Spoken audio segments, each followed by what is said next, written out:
So what am I doing now? This is the title of the project dissertation I'm working on, but this is the real subtitle.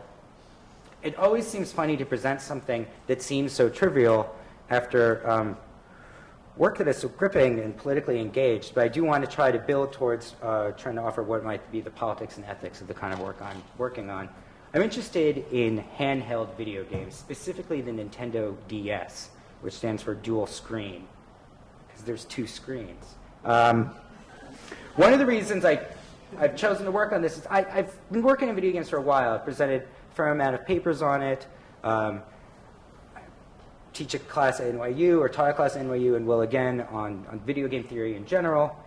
But I wanted to find a way in that was through an object, more of a object-oriented, not in the programming sense of object-oriented code, but in thing studies, basically.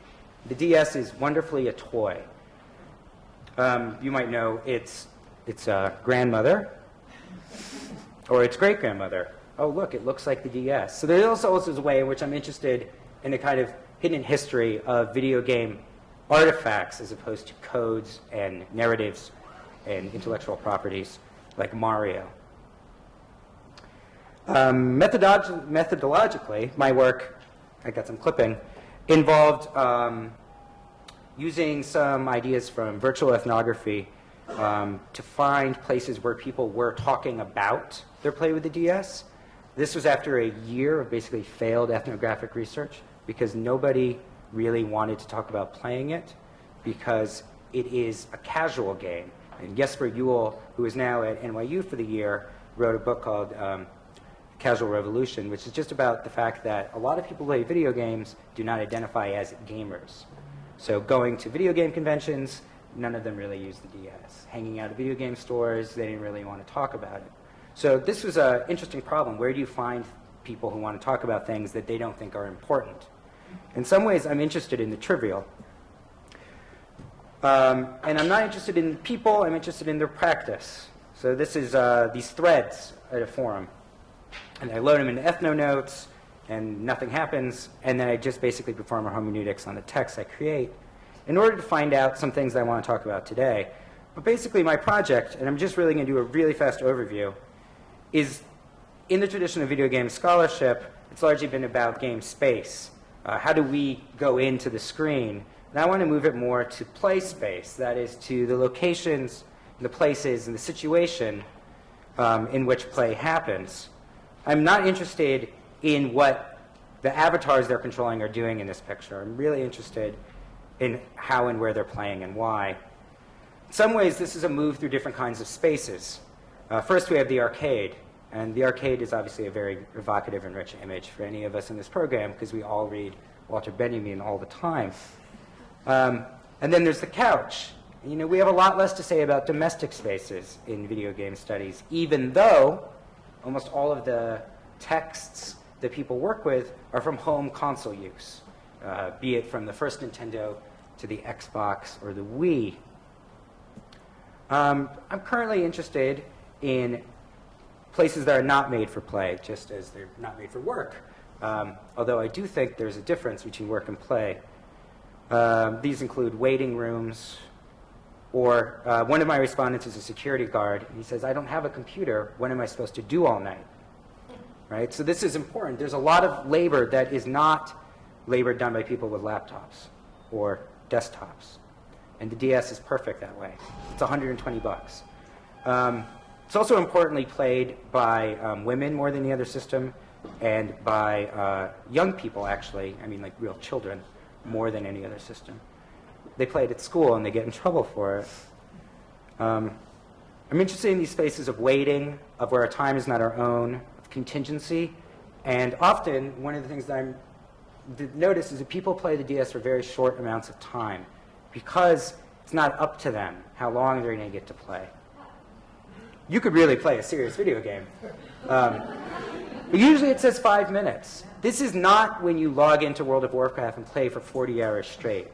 A lot of the fuss about time in video games is too much time, right? Kids play video games all the time. A man in South Korea dies after playing World of Warcraft for 72 hours straight. Who cares? I mean, I don't have enough time for that, right? I'm more concerned with how people fill the time that is not their own, increasingly in spaces that are not our own. There's a lot of work done about so-called cocooning, the sort of inward turn. I would like to argue that it's not a historically recent project. Krakauer has a story in one of his books where he asked a woman who's commuting from Berlin on the train, what should I know about urban life right now? And she says, well, you should read this novel that I'm holding. And she's killing time with the novel on the train. I'm trying to continue some of those kinds of trajectories. And there's Captain Picard playing DS on a plane. So really my question is if play changes under these kinds of times and constraints, then in other words, we have to think about new kinds of play, especially technological play, that goes against the domestic play of the console, it goes against the PC play of massively multiplayer online role-playing games. We might also ask, if play is under these kinds of constraints, this seemingly pure category, then what else is at stake in these? What other potential life can we lead in these sorts of places?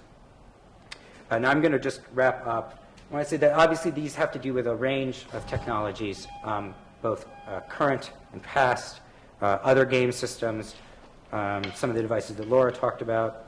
P.S. There's still room to register for this for the fall. This is also a class. So we can think of things like the crossword puzzle, the novel, the newspaper, of course. This is a snuff box. So the media here I'd like to be as expansive as possible to include drug delivery systems. These are, you spin these, right? The bird goes in. I think on a PC this animates. This is a game for a cell phone. Of course, cell phones are going to be more and more important for talking about games.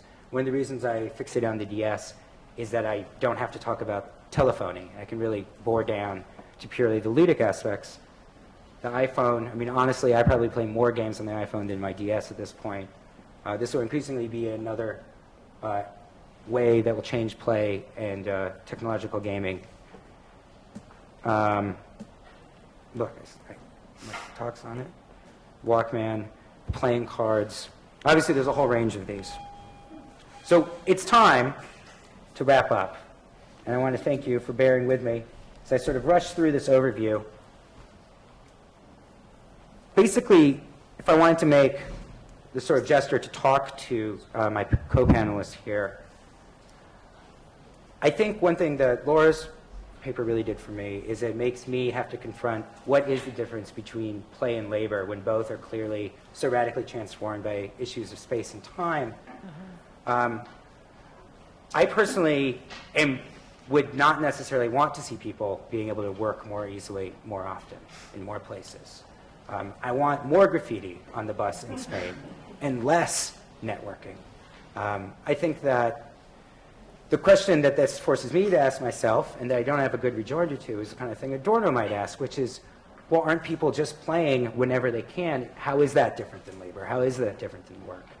I think that maybe it's not, except that would suggest anytime we see somebody on the train playing with one of these devices, there's a way in which that's a Geiger counter, and it's saying, here is a place that is hot with the potential for some different kind of sociality and relation that is not labor, and that can be a different kind of play.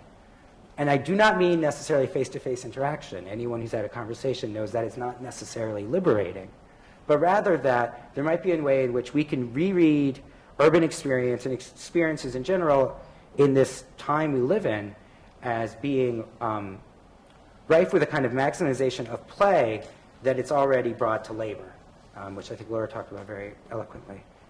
So yes, 10 more years. I'd like to see critical themes in media studies outlast the new school. And I really want to thank the organizers this year and panelists, and as everyone does, thank Paulo for the 10 years. And I'm really looking forward to this weekend. I hope everyone else is too.